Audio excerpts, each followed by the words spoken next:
Madame, Monsieur, bonjour. Au 5e jour du Festival panafricain du cinéma et de la télévision de Ouagadougou, les activités s'enchaînent et le programme des films en compétition égrène son chapelet. C'est un FESPACO qui prône pour une mutualisation des efforts en vue d'une véritable industrialisation du cinéma et une meilleure qualité des films. Au plus bas dans les sondages à cause des fuites d'informations et des décisions mal pensées selon les observateurs, Donald Trump indexe son prédécesseur Barack Obama. Il dénonce un complot mais n'avance toutefois pas de preuves de ces allégations. Merci de suivre le Trésor de la télévision nationale du Burkina. C'est désormais une charge qu'ils portent sur leurs épaules, celle de trouver des solutions pour un climat de travail serein en vue d'une optimisation des résultats. Il s'agit des membres de la commission consultative des normes internationales de travail.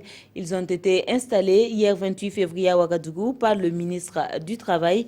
Leur mission sera assortie d'une rédaction de rapports périodiques à l'Organisation internationale de travail. Roger Vebamba et Tanga Kafando. Issus des structures gouvernementales, du patronat et des centrales syndicales, les membres de la commission consultative sur les normes internationales du travail ont pour mission de promouvoir le dialogue social et la concertation tripartite conformément aux normes de l'OIT, l'Organisation internationale du travail. Le Burkina Faso a ratifié 44 conventions de l'OIT, dont la Convention 144, Convention cadre du travail des membres de la commission.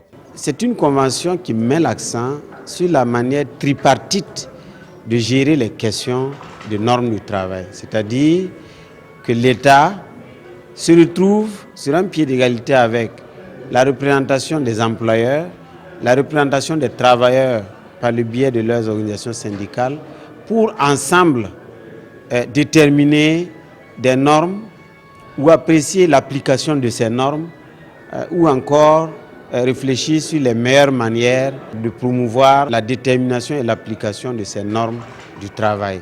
Pour les centrales syndicales, le travail de la commission permettra un respect effectif des engagements, ce qui pourra créer un meilleur climat dans l'environnement du travail. Tous ceux qui sont ici doivent comprendre que le tripartisme n'est pas pour rien. C'est pour qu'on veille sur l'application des textes, sur l'application des accords. Au nombre de 36, dont 18 titulaires et 18 suppléants, les membres de la commission ont 3 jours pour se familiariser avec les normes internationales du travail et les instruments juridiques qui régissent le travail au Burkina Faso afin de mener à bien la mission assignée à la commission. Les Burkinabés de l'extérieur pourront, au cours des prochaines élections, faire valoir leur droit de vote. Pour matérialiser cela, la CENI a entamé une série de réformes qui prennent également en compte la révision du fichier électoral. Le président de la dite institution a présenté les différents projets à la Fédération des associations islamiques du Burkina hier 28 février. C'était sous le regard de Césaire Carfo et Oumou Sissé. À la Fédération des associations islamiques du Burkina, l'objectif est le même pour Newton Ahmed Bari et son équipe. Mettre la communauté musulmane au parfum des réformes en cours à la CENI. Nous avons fait un exposé à la FEB pour lui permettre de suivre l'ensemble des réformes que nous proposons d'engager ou de mettre en œuvre à la tête de la CENI pour qu'il soit au courant et qu'il puisse avoir des éléments pour mieux participer au débat sur la révision du code électoral qui est engagé actuellement et dans lequel forcément ils seront interpellés. Ces réformes tournent autour du vote des Burkinabés de l'étranger, la révision du fichier électoral et le vote avec la carte nationale d'identité ou la carte consulaire. Un processus déjà en cours, salué par la Fédération des associations islamiques du Burkina. L'exposé nous a beaucoup séduit, parce que ça prend en compte les préoccupations que nous avons au niveau de notre communauté. On les a rassurés de notre soutien et de nos encouragements avec nos prières pour que ces réformes-là puissent aboutir afin que nous puissions être aussi un exemple pour d'autres pays. Pour relever ces défis du moment et réussir sa mission, la CENI compte sur l'accompagnement des organisations de la société civile, des communautés religieuses et des institutions de l'État. 2 mois de sensibilisation et 68 millions débloqués pour barrer la route en 2017 à la grippe aviaire. C'est donc la carte de la prévention que joue le ministère en charge des ressources animales. Dans cette optique se tient depuis le 27 février un atelier d'information qui regroupe les différents acteurs du domaine. Le compte-rendu avec Kwalay Nebié et Mounira Kiri. Les acteurs et experts de la filière avicole s'arment pour mieux prévenir la grippe aviaire. Cet atelier sert de lancement d'une campagne d'information et de sensibilisation sur l'ensemble du territoire national. Une campagne qui va durer 2 mois et doit coûter plus de 68 millions de francs CFA.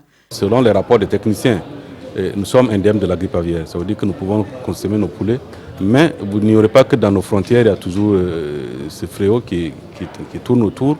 Nous avons même, depuis l'Europe, depuis un certain temps, vous entendez qu'en France, il y a la grippe aviaire. Ça veut dire qu'il faut que nous soyons très vigilants. Et la vigilance passe par la sensibilisation, par la communication, d'où l'intérêt du lancement de cet atelier qui va couvrir tout le pays. Différents modules de formation seront dispensés à cet atelier, entre autres la prévention de la grippe aviaire, le rôle de la communication et la riposte contre le fléau. Les activités, ça va être vraiment de la formation, de l'information et de la sensibilisation. Ils vont visiter des sites, des acteurs, pour leur montrer comment s'occuper d'une ferme, par exemple, pour éviter qu'il y a des mesures préventives qui sont là, des mesures sécuritaires. Et ils vont passer par des sites, ils vont faire des ateliers régionaux dans toutes les régions et ensuite ils vont former des formateurs qui vont aller jusqu'en profondeur dans les villages pour effectivement expliquer comment il faut se prémunir afin de lutter conséquemment contre cette maladie. Selon le ministre en charge des ressources animales, la grippe aviaire a occasionné en 2015 plus de 4 milliards de francs CFA de pertes pour les aviculteurs et plus d'1 milliard de francs CFA pour l'État burkinabé et ses partenaires. Le PIF, entendez par là le programme d'investissement forestier s'auto-évalue pour une meilleure démarche dans l'atteinte de ses objectifs. L'évaluation à mi-parcours a réuni les principaux concernés par le programme le 23 février dernier. Rappelons-le, l'objectif du PIF est de réduire la désertification et la dégradation des forêts. Adama Guiti et Olopoda. www.pif.burkina.org est désormais la fenêtre qui vous ouvre les portes vers l'information sur les activités du programme d'investissement forestier.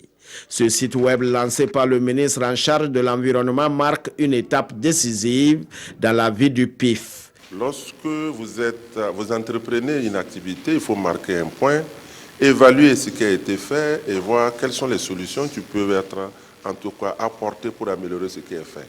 Et nous avons des résultats. Cela ne voudrait pas dire qu'il n'y a pas aussi des problèmes. Et ensemble, au vu des résultats, nous allons pouvoir relancer réellement le programme PIF.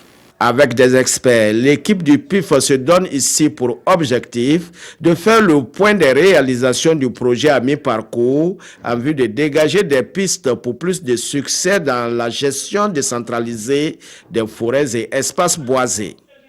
Nous avons travaillé à ce que les différents acteurs, tous les acteurs puissent adhérer aux objectifs de ce programme. Ensuite, que ces populations soient sensibilisées, que ces populations s'engagent, que ces populations se mobilisent pour participer. Ce sont ces populations qui sont en première ligne pour la mise en œuvre de ce programme-là, mais aussi qui sont bénéficiaires de ce programme. Ensuite, nous avons travaillé commencé déjà à réhabiliter nos forêts à travers des actions concrètes sur le terrain, des reboisements, des protections, etc. L'organisation même des acteurs sur le terrain. Lancé en 2014, le projet est financé par la Banque mondiale et la Banque africaine de développement à plus de 20 milliards de francs CFA. Il s'étend sur 5 ans et le Burkina Faso est le seul pays sahélien à faire partie de ce programme. Le bol d'air culture cinéma de cette édition, c'est les échos du FESPACO, un festival qui permet de centraliser les efforts pour une meilleure qualité cinématographique. Et c'est justement de cela qu'il était question ce matin avec la chaîne de télévision TV5 Monde. Il était aussi question de son partenariat avec l'Institut du son et de l'image du Burkina. C'était au cours d'une conférence de presse que nous relatent Ibrahima Sombier et Maïmouna Traoré. Face à la presse, le directeur général de TV5 Monde parle du soutien de cette chaîne de télévision à la production cinématographique. Au-delà de la diffusion, ce partenaire historique du FESPACO accompagne les acteurs du 7e art depuis l'écriture jusqu'à la promotion du film à travers le préachat et la coproduction. Pour qu'on intervienne sur un film, il faut déjà qu'il soit écrit, il faut qu'il ait des intentions de réalisation, il faut qu'il ait un producteur et il faut déjà qu'il ait un plan de financement. Alors ça ne veut pas dire qu'il faut qu'il soit déjà financé, mais en tous les cas, que le producteur sache auprès de qui il va construire son plan de financement. À ce moment-là, nous, on peut intervenir d'abord financièrement, évidemment, comme coproducteur pour soutenir ce film.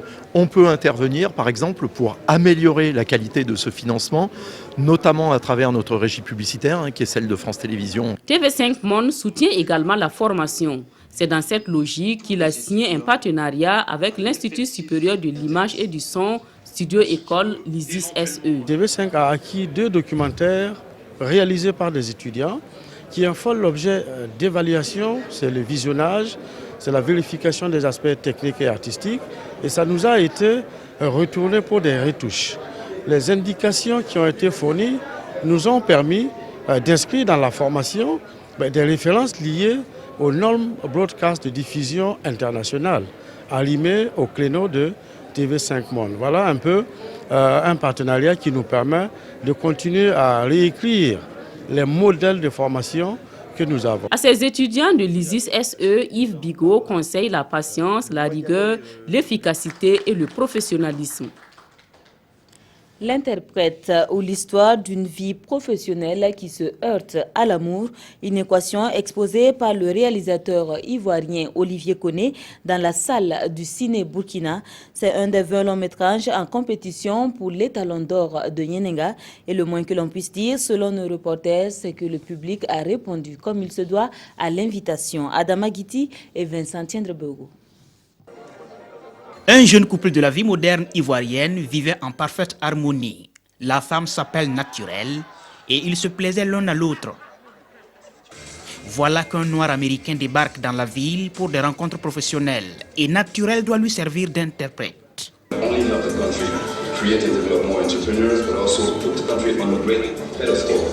plus que rendre l'Internet gratuit en Côte d'Ivoire va non seulement aider à créer plus d'entrepreneurs, mais aussi mettre la Côte d'Ivoire sur sa carte touristique.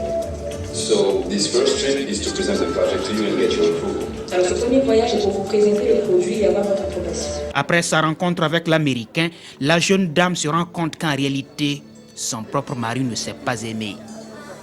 Désormais, le couple est en danger. C'est ça aussi le problème, parce qu'il faut toujours que ce soit moi qui envoie le sujet. Il faut toujours que ce soit moi qui parle. Il faut toujours que ce soit moi qui décide de faire ça. Mais tu ne fais rien. C'est ça que tu ne sers à rien. J'ai besoin de plus que ça. Un jour, l'homme surprend sa femme, la met dans le sac, mais lui-même sera tué. Un Américain impliqué dans un meurtre à l'étranger et l'affaire devient diplomatique.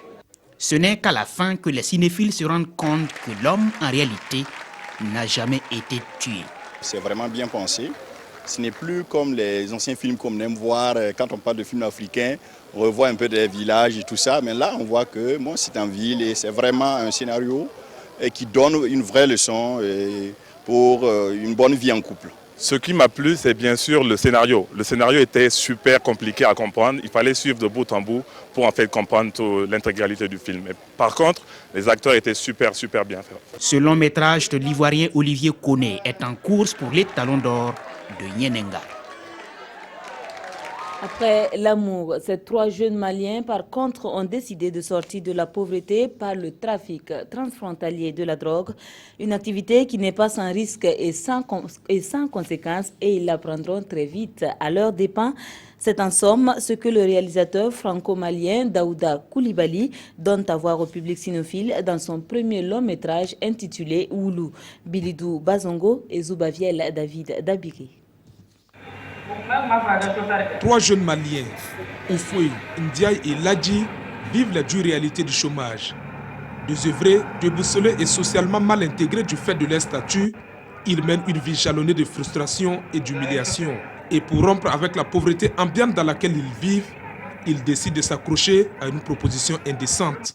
le trafic transfrontalier de drogue. Alors si tu acceptes, tes petits copains et toi, vous serez tous armés.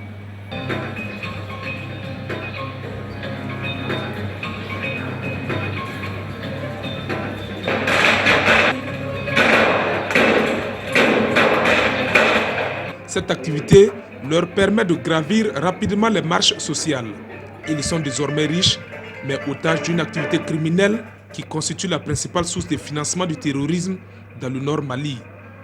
Très vite, ils sont gagnés par le mal de vivre et leur vie se termine par une tragédie. Ce film m'a beaucoup plu et ce qui m'a beaucoup tiqué, c'est cette facilité que nous recherchons aujourd'hui. Au départ, vous avez vu le jeune, il était apprenti et du coup, du coq à l'âne, il a embrassé ce métier des deals, de la drogue. Là, ça traite vraiment les questions réelles que les jeunes africains vivent.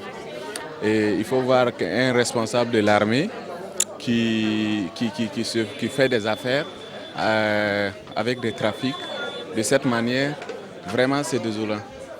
Wulu, le premier long métrage du réalisateur franco-malien Daouda Coulibaly, fait le lien entre le chômage des jeunes, la corruption des élites maliennes, en l'occurrence les chefs militaires, le trafic de drogue et le financement du terrorisme. Il est en compétition officielle pour l'étalon d'or de Yénéga. Et sur la place du village du cinéma numérique, Africalia tenait une conférence de presse. Cette structure de la coopération belge de développement a présenté aux journalistes son nouveau programme de coopération avec les pays africains. Isaka Ouedraogo pour le compte-rendu. Le Burkina Faso est bénéficiaire du nouveau programme de coopération culturelle de Africalia. Avec lui, 6 autres pays sont éligibles à ce programme qui sera exécuté de 2017 à 2021. C'est le message porté à la connaissance des journalistes par Africalia. Essayer d'avoir des acteurs culturels qui soient aussi bien gérés, aussi redevables et aussi efficaces en gouvernance que les autres acteurs du développement imaginaire et avoir une perspective d'avenir qui soit positive. Et ça, sont les auteurs, les créateurs, les artistes qui nous permettent en fait de nourrir notre imaginaire et qui donc, de manière ultime, nous permettent de transformer la société dans laquelle nous vivons. La culture, c'est évidemment quelque chose qui fait du bien à la société, c'est une activité sociale, c'est quelque chose qui doit être soutenu par les pouvoirs publics, mais c'est aussi une activité économique. Comment est-ce qu'on peut créer, accéder et renforcer en fait les marchés culturels burkinabés et africains? Africalia accompagne depuis 2003 des plateformes et opérateurs culturels au Burkina.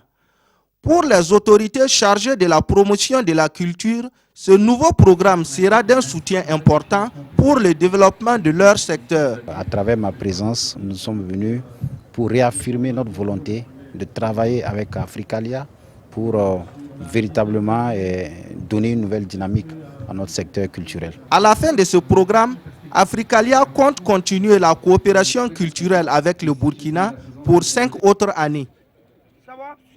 Voilà, sur les images de Isaka Ouedraogo, le commentaire était signé Aboubakar Traoré. Au plus mal, dans les sondages aux États-Unis, Donald Trump a trouvé le coupable tout désigné en la personne de Barack Obama. Trump accuse son prédécesseur d'être à l'origine des fuites répétitives d'informations confidentielles.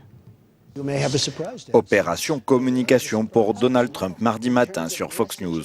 Au plus bas dans les enquêtes d'opinion, avec des fuites qui se multiplient, il contre-attaque.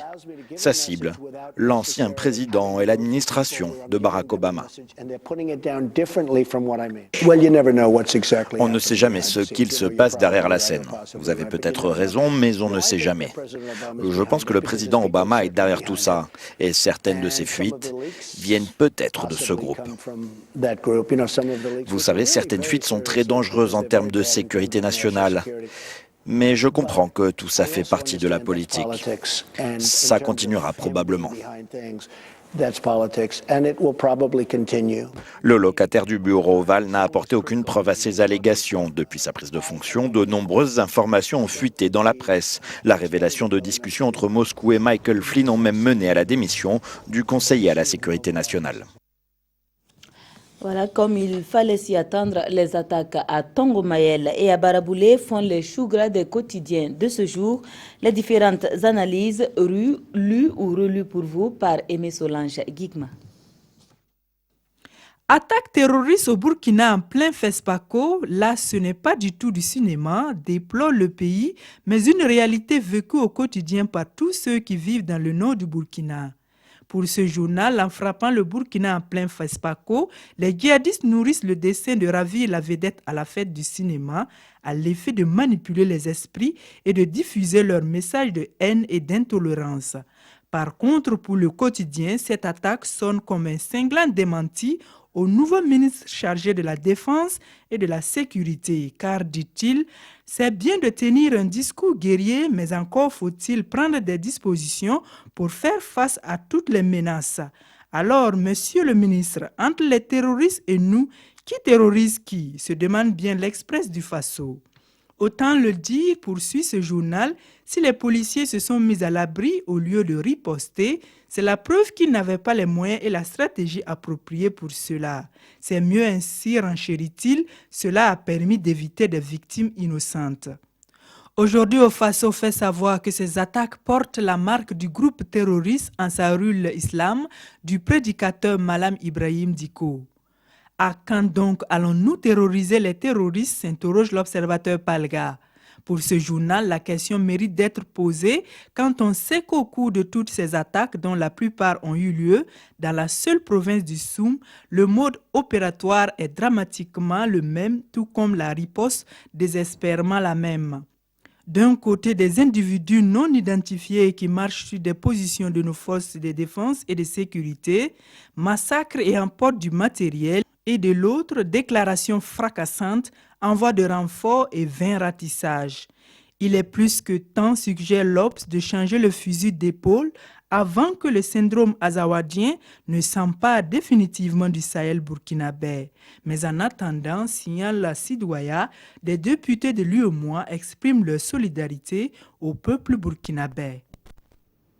Voilà, c'est avec la revue de presse que nous refermons cette édition. Excellent après-midi sur la RTV.